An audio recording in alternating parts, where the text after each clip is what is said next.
Good evening, class. I'm going to be responding to the claim that sport hunting is cruel and unnecessary. So my opponent's argument fails to address his claim about sport hunting. He supported his claim with three secondary claims. First of all being that hunting brings about negative effects on the environment. Second, that overpopulation of certain species can be controlled without hunting. And third, that many animals are being hunted to near extinction. First of all, I'd like to point out that my opponent's main claim that sport hunting is cruel falls more under a value argument than it does a claim of fact. And in response to his first claim that hunting brings about negative effects to the environment, my opponent stated that litter is left at campsites, which he didn't really provide any evidence to support the idea that hunters are leaving more litter than any other outdoor enthusiast. In fact, the North Carolina Department of Public Safety states that 60% of deliberate littering is done by pedestrians and 40% is done by motorists. Littering is a large problem regardless of hunting's impact. It doesn't really state whether or not hunters are leaving about 90% of the litter left by pedestrians, or if they're only leaving a small fraction. It doesn't really clarify how much of an impact the hunters are having on the problem. In addition to this, littering doesn't really have anything to do with hunting being cruel and unnecessary, rather it's an issue of its own. My opponent also stated that hunters disrupt the hibernation patterns of animals being hunted. Specifically, he stated that an animal can have its hibernation interrupted if it's being shot at while it's hibernating. However, in the case of bears at least, the bear hunting regulations of Minnesota state that bear hunting season is from September 1st to October 12th, and bears hibernate, according to the American Bear Association, from during winter until late March or April. So for an animal to be hunted and shot at while it's hibernating doesn't fall into its hunting season, so it would be illegal in the first place to take that action and shoot at them. So the action of this issue is rather less about sport hunting in effect, but more about poaching and shooting animals that aren't supposed to be shot, or hunting them when they're illegal to be hunted.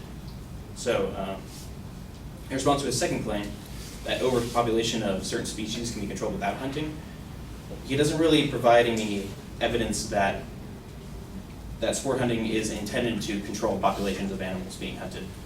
He says that the population of deer can be artificially increased by human hunting of them.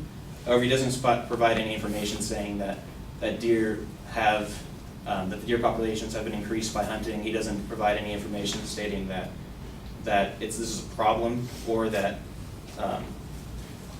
decreasing the amount of hunting will really have an impact on deer populations. His third claim, that many animals are being hunted to near extinction, it falls more under the issue of poaching and the wildlife trade. My opponent focused on poaching and the wildlife trade as a major downside of sport hunting. However, those are two completely different issues.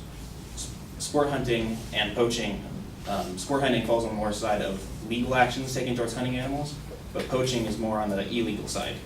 Defined by the Encyclopedia of Environment and Society, poaching is the act of stealing animals or plants from areas in which they're protected.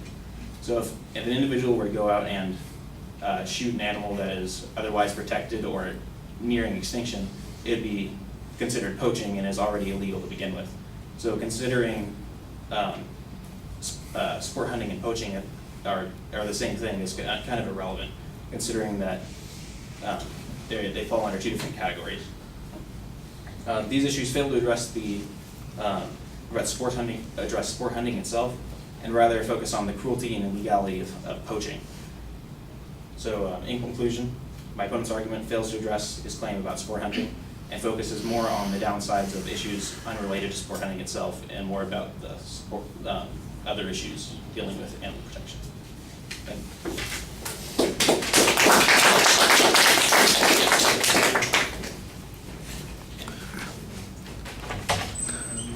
All right, value issue is identified, but you don't really talk about that anymore. You just focus on the secondary claims, which is fine.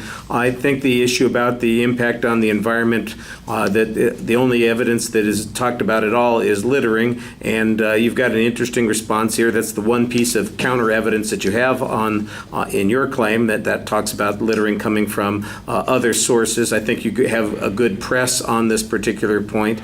There's probably good information that suggests that hunters are also fairly responsible about these things, because they don't want to, like deer hunters, got to be very careful about leaving their scent someplace. And if you're leaving candy bars or used clothes or cigarette butts or any of that kind of stuff that would be considered littering, that would be problematic for their own purpose. It would be counterproductive to their issues. So I think there's probably a little bit more you could do on that, but what you had was, I thought, solid.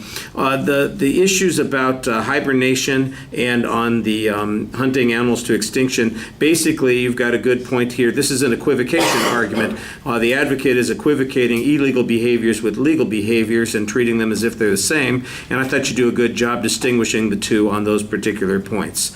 All right, I'm rushing because we have a couple more people.